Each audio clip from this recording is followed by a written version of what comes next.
तो अब जो टॉपिक है वो है fear, how to conquer our fears. कोई भी कुछ भी सोच रहा है आपके बारे में, उसमें कोई प्रॉब्लम है? कोई प्रॉब्लम नहीं है। वो सोच ले बेवकूफ, आपको या मुझे, मैं अपने पे रखता हूं, आप पे नहीं रहा, कहीं आपको बुरा ना लग जाए। मेरे को अगर कोई आप में से बेवकूफ समझ रहा है, उसमें कोई दिक्कत है? बेवकूफ बोल रहा है, उसमें दिक्कत है? क्यों नहीं है? दिक्कत तो है। जब बोलते हैं वो कभी होता है। ये तो मेरे को बच्चों की याद आ गई है। ऐसे जो बोलता है कुत्ता, तू जो कुत्ता बोलता है वो खुद ही कुत्ता होता है, तू कुत्ता। हाँ। कभी कभी जान करके बेवकूफों वाली हरकतें करो। डर से ना लड़ने के दो तरीके होते हैं। एक है कि आप उस सिचुएशन में पहुंच गए। कई बार होता है हम चाहते नहीं है, लेकिन एक सिचुएशन में हम पहुंच जाते हैं जहां पर वो डर हमारे आमने सामने होता है, तब हमें पता ही नहीं है कि हम उससे कैसे लड़ें। एक है ऐसी कोई सिचुएशन नहीं है आपकी लाइफ और आप खुद उस सिचुएशन को क्रिएट कर, तो सेफ एनवायरनमेंट है। आप समझ पा रहे हो ना? एक है आपको पानी से डर लगता है, तो एक है कि जब बाढ़ आ गई है या कहीं पे डूब रहे हो तब तैरना सीख रहे हो। एक है सेफ एनवायरनमेंट में, यानी किसी स्विमिंग पूल में आप तैरना सीख रहे हो, उसमें तो कोई रिस्क नहीं है, कोई डर नहीं है। ऐसे ही ये जो डर है वो है कि कहीं मैं बेवकूफ ना लगने लगूं। तो अगर हम जानबूझ करके कुछ बेवकूफों वाली हरकतें करें, अपने घर में भी, अपने दोस्तों के सामने भी, यहां भी वहां भी, मतलब जानबूझ करके अपना मजाक उड़वाएं, तो क्या लोगों को मजा आएगा आपका मजाक उड़ाने में? नहीं। मजा किसका मजाक उड़ाने में आता है? अपने ऑफिस में, घर में, यहाँ पे वहां पे। जो बुरा मानता है, जो उससे परेशान होता है बेसिकली। जो बुरा मानता है, बुरा क्यों मानता है? क्योंकि उसके अंदर डर है कि कहीं मेरा मजाक ना उड़ जाए। जिसके अंदर एक्चुअल में डर है ही नहीं, वो खुद ही अपना मजाक उड़ाता रहता है। अब उसका कोई क्या मजाक बनाएगा? अगर अपनी वीकनेसेस पे हम खुद हंसना शुरू कर दें, खुद अपने आप को हल्का फुल्का लेना शुरू कर दें हर एक सिचुएशन में, तो ऐसी अगर कोई सिचुएशन क्रिएट होगी भी जहां पे एक्चुअल में आप बेवकूफ शो हो रहे होगे, तब भी आप हंस रहे होगे। बट अगर हमने अपने आप को ज्यादा सीरियसली ले लिया, अब हम फंस जाएंगे। दुनिया हंसेगी, चाहे आपके मुंह पे ना हंसे, आप जा रहे हो, आपको दिख रहा है मुंह नीचे कर करके हंस रहे हैं लोग। हो जाती है ना कि लाइफ में कई बार ऐसी सिचुएशंस क्रिएट हो जाती हैं, बेवकूफ है, बेवकूफ है, बेवकूफ है, मन में बोल रहे हैं, आपको पता लग रहा है उनकी शक्ल से। तो अगर आपको पता है कि हाँ मैं बेवकूफ भी हूं, सिर्फ बेवकूफ ही हूं नहीं, भी हूं, दोनों में बड़ा फर्क है। कुछ लोगों का ये भी हो जाता है कि हाँ मैं तो बेवकूफ हूं, रोते रहो बेटा, मैं बेवकूफ भी हूं, तो कोई दिक्कत ही नहीं है। आंसर मिल गया आपको? हाँ।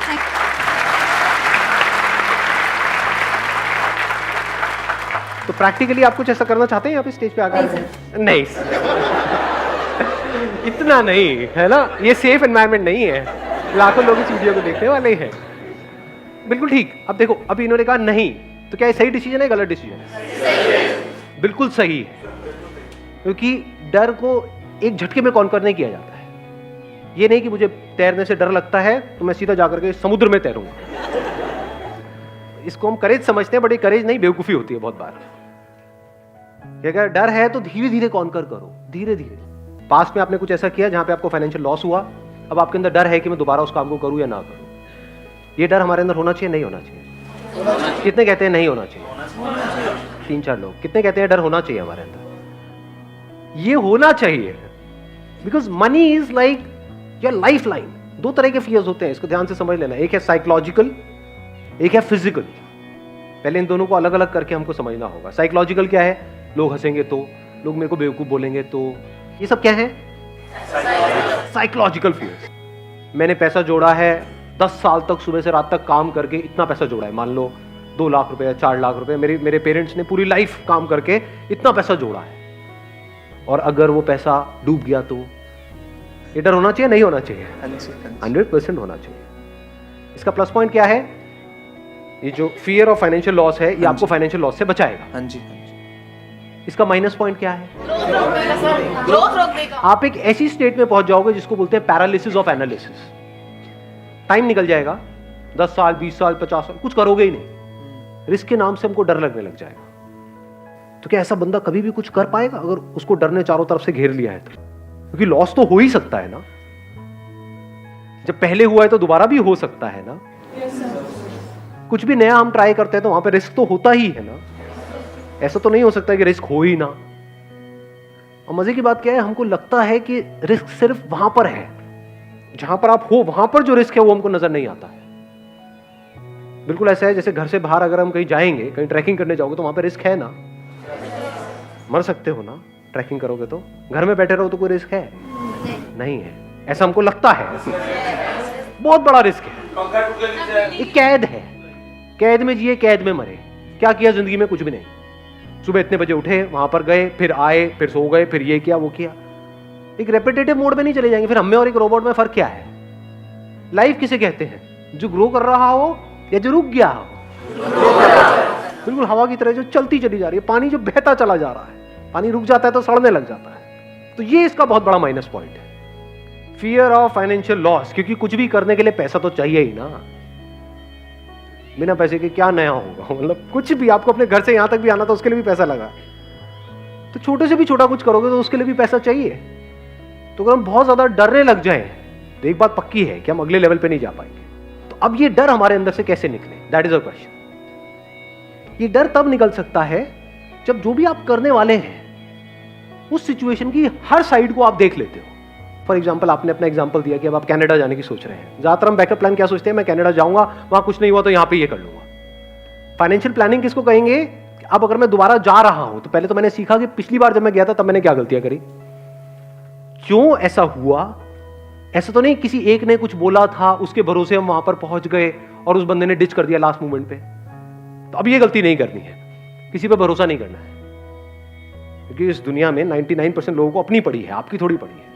तो अब क्या यहां पे इस रिस्क को कैसे कवर किया जाए, या इस डर को अपने अंदर से पूरी तरह से कैसे निकाला जाए कि अब अगर मैं वहां जा रहा हूं तो जो भी आप सोच के जा रहे हो कनाडा, वो नहीं हुआ तो मैं क्या करूंगा? वापस आके नहीं, वहीं पे वहां गया, जाते ही 2 दिन के अंदर अंदर मैंने ये किया, इस पर्सन से मिला या ये इंटरव्यू दिया, ये किया। वो इंटरव्यू पहले से प्लान्ड है, 10 इंटरव्यूज पहले से प्लान्ड है, ये 10 में भी हर जगह ना हो गया। अब मैं क्या करूंगा? क्या वापस आ जाऊंगा? वहां पे और क्या किया जा सकता है? उसको भी आपने प्रायोरिटाइज कर दिया है। ये नहीं हुआ तो ये नहीं हुआ तो ये नहीं हुआ तो ये नहीं हुआ तो ये नहीं हुआ तो ये नहीं हुआ तो ये। तो आपके फेलियर होने के चांसेस बहुत कम हो गए। तो डर निकल गया।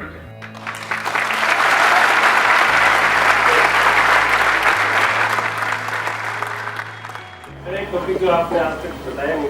हाँ, इन पर माइक दे दो।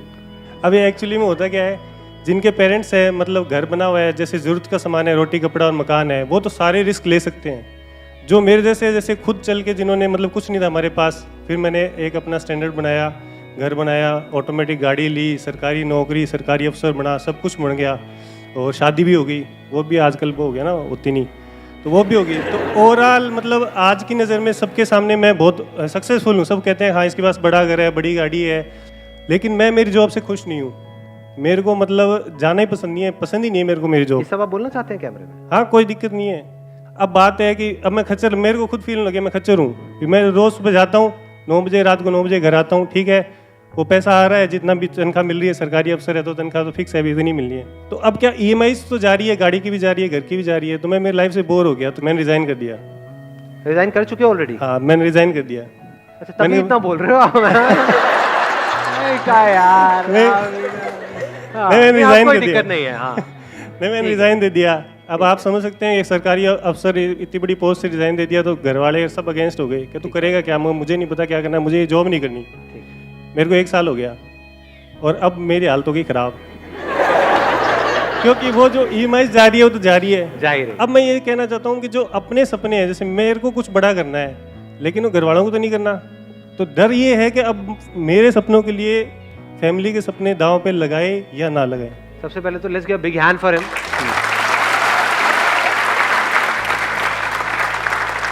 ये जो इतना खुल के बोल रहे हैं, ये बोलने के लिए बहुत करेज चाहिए। तो अब पॉइंट आता है, इसका सॉल्यूशन क्या है? कि अभी बेसिकली जो प्रॉब्लम है वो है कंफ्यूजन। समझ नहीं आ रहा है हम क्या करें, नंबर 1। नंबर 2, अब जो ऑलरेडी खर्चे बंद गए हैं और एक लाइफस्टाइल, एक स्टेटस है, उससे नीचे कैसे आए? चलो आप तो आ जाओगे, लेकिन घर वाले उससे नीचे आने के लिए तैयार नहीं है। बस ये है। समझ पा रहा हूँ मतलब। हाँ, तो अब ऐसी सिचुएशन में हम क्या करें? तो वहां पर एक स्ट्रॉन्ग स्टैंड लेना होता है आपको, अपने लिए और सबके लिए, जो आपको सही लगता है। अब एक्चुअल में सही क्या है ये कौन बताएगा आपको? अभी आप कैसे जी रहे हो अपनी लाइफ? जो एक्चुअल में सही है वो कर रहे हो, या दुनिया ने कुछ नॉर्म सेट करे हुए हैं उसके हिसाब से उसके अंदर उस दायरे में एक्ट कर रहे हो? और कह रहे हो कि हाँ सब सही है। क्या आपकी लाइफ की डोर पूरी तरह से आपके हाथ में है? अगर आप ध्यान से समझोगे तो दो ही तरह के डर हैं हमारे अंदर, तीन तरह के, तीन नजर आए, एक मिनट, हाँ दो थे, तीसरा भी नजर आया। एक है रिलेशनशिप से रिलेटेड, एक है पोजेशन से रिलेटेड, एक है आपकी ईगो से रिलेटेड। सक्सेसफुल नहीं है तो कोई नहीं पूछता। सक्सेसफुल नहीं है तो कोई नहीं पूछता, ये क्या डर है? इसको हम किस कैटेगरी में डालेंगे? रिलेशंस। रिलेशंस मतलब सिर्फ हस्बैंड वाइफ मत समझो, relations with the society, relations with people. लेकिन अगर किसी और रिलेशन में किसी को बताया तो वो क्या करेंगे? They will not act out of love, उनको आपकी थोड़ी पड़ी है कि आप अंदर ही अंदर फ्रस्ट्रेट हो रहे हो, they will act out of fear. Love में फियर में फर्क देख पा रहे हो? लव हमको आजाद करता है, फियर हमको छोटा बनाता है, सेल्फिश बनाता है। तो अब इसमें क्या करना है कि अगर they are all acting out of fears तो पहले आपको फियरलेस होना है, तब देयर इज अ पॉसिबिलिटी कि आपके आसपास में जो लोग हैं वो फियरलेस हो सकते हैं। ये जो फियर्स हैं, अगर इसको हम एक एक करके फटाफट से देखें, फियर रिलेटेड टू पोजेशंस, चीजों का डर, चीजों को चले जाने का डर। ये डर कैसे निकलेगा? बिना चीजों के जी के देख लो, 10 दिन 15 दिन। बहुत सारे लोगों के साथ क्या होता है, जब ये चीजें उनसे कोई छीन लेता है तब उनको समझ ही नहीं आता है मैं क्या करूं। तब ज्यादातर लोग ऐसे में या तो बिल्कुल ही अंदर से खत्म हो जाते हैं, डिप्रेशन में चले जाते हैं। ये जो लाइफस्टाइल होता है एक तरह का, उसको खोने का डर कब निकल सकता है? जब आप एक्चुअल में ऐसे जी रहे हो कि आपके पास शायद पैसा बहुत है, लेकिन आप बड़ी से बड़ी गाड़ियों में भी घूम रहे हो और पैदल भी घूम रहे हो, स्कूटर पे भी घूम रहे हो। गाड़ी का मतलब क्या है? चाहे छोटी हो चाहे बड़ी हो, कहीं पहुंचने के लिए है ना। गाड़ी का और एक्चुअल में रोल क्या है? और कोई रोल है? बाकी सब यहां है, साइकोलॉजिकली है कि मेरी गाड़ी तेरी गाड़ी से बड़ी है, उसको क्या, सो व्हाट। मतलब अपनी सेटिस्फैक्शन आप ढूंढ रहे हो औरों की आंखों में, उनको जला करके आपको सेटिस्फैक्शन मिल रही है। होता नहीं है जब नई नई गाड़ी लेते हैं और कोई बाइक पे है उसको ऐसे दिखते हैं, देख गरीब देख। तो क्या करना होगा? ये डर कैसे निकलेगा? अकेले में कम से कम रिसोर्सेज में अपने साथ में टाइम स्पेंड करो। कुछ दिन तक किसी गुरुद्वारे में जाओ, वहां पे जाकर के खाना खाओ, देखो कितना टेस्टी है, फ्री है, है नहीं है? तो आपको ये पता होना चाहिए कि कैसे कम से कम पैसे में या बिना पैसे के भी मैं जी सकता हूं और खुश रह सकता हूं। इतनी अकल होनी चाहिए। इसको और अगर सिंपल करूं, अपने अंदर झांक के देखा मैं किन चीजों पे डिपेंड हूं जिसके बिना मैं फड़फड़ाने लग जाता हूं, किन लोगों पे डिपेंड हूं। हैबिट पड़ जाती है ना एक तरह की, जिनके साथ हम रह रहे होते हैं, चाहे अंदर से लड़ाई झगड़े होते हैं लेकिन आदत पड़ गई है। जैसे फॉर एग्जांपल आपको एडिक्शन है कि भाई डेली मेरा ये फ्रेंड है, मेरे को उसके साथ में टाइम स्पेंड करना ही करना है। एक फ्रेंड सर्कल बन जाता है, एक मिनट सुनना, एक फ्रेंड सर्कल बन जाता है 5-7 लोगों का, उसमें पता है वो सब मिल करके आपकी ले रहे हैं, मतलब जो भी ऐसा होता है नहीं होता है। और आपको डर है कि अगर यही तो गिने चुने 4-5 दोस्त हैं मेरी लाइफ में, ये जो भी बोल रहे हैं बोलने दो, और वो लिमिट धीरे धीरे बढ़ाते चले जाते हैं। कई बार ऐसा होता है सारी हदें पार कर जाते हैं, आपके बारे में बोल रहे हैं, आपके माँ बाप के बारे में बोल रहे हैं, वो बंदे सुने चले जा रहे हैं। क्यों? क्योंकि डर है कि इन्होंने मेरे को अपने ग्रुप से निकाल दिया तो मेरा क्या होगा। डर है ना, तो छोड़ दो ना उस ग्रुप को कुछ टाइम के लिए, महीने के लिए, 2 महीने के लिए देखो छोड़ करके क्या उसके बिना आप जी सकते हो, तो आपके अंदर कॉन्फिडेंस आएगा।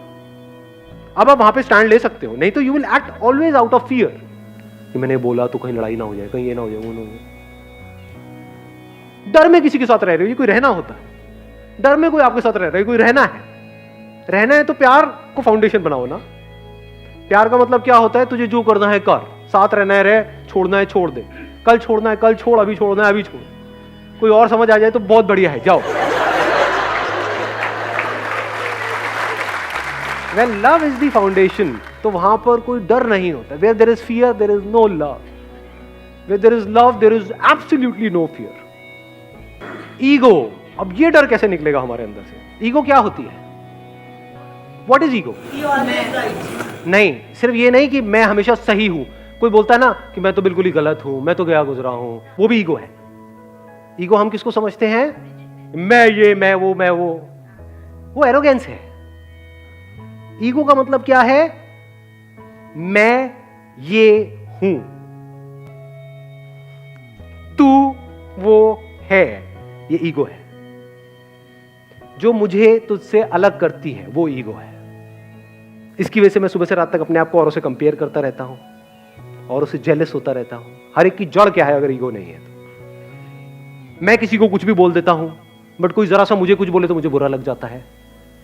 ईगो नहीं तो और क्या है? Unless and until you see it as a fact, absolutely clearly, that this ego is an illusion, it's a myth. ये कोई सच्चाई नहीं है, झूठ है। मैं ये हूं, ये कोई सच्चाई नहीं है, झूठ है ये। जब ये देख लेते हो तो वहां से प्यार की शुरुआत हो जाती है। अब मुझ में और तुझ में कोई फर्क नहीं। जहां पर मैं हूं, ये तू है वो, वहां पर प्यार कहां होगा? प्यार मोहब्बत की बातें होंगी। वो भी तब जब दोनों में से किसी एक को दूसरे से कुछ चाहिए होगा, तब वो बातें शुरू हो जाएंगी। जैसे वो मिल जाएगा उसके बाद में कोई और बातें शुरू हो जाएंगी।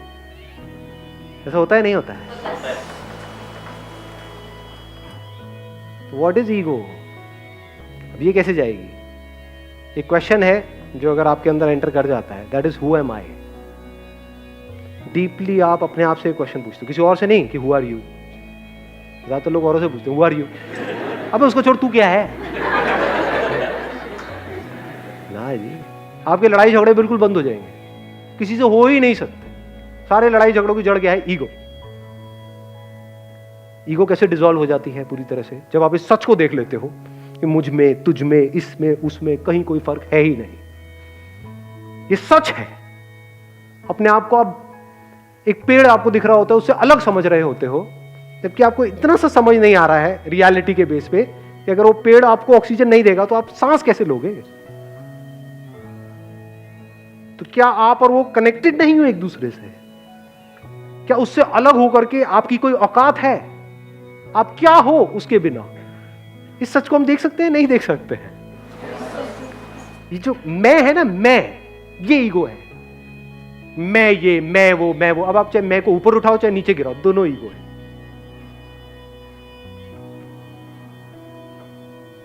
सुबह से रात तक यहीं पे हम जीते हैं, यहीं पे मर जाते हैं।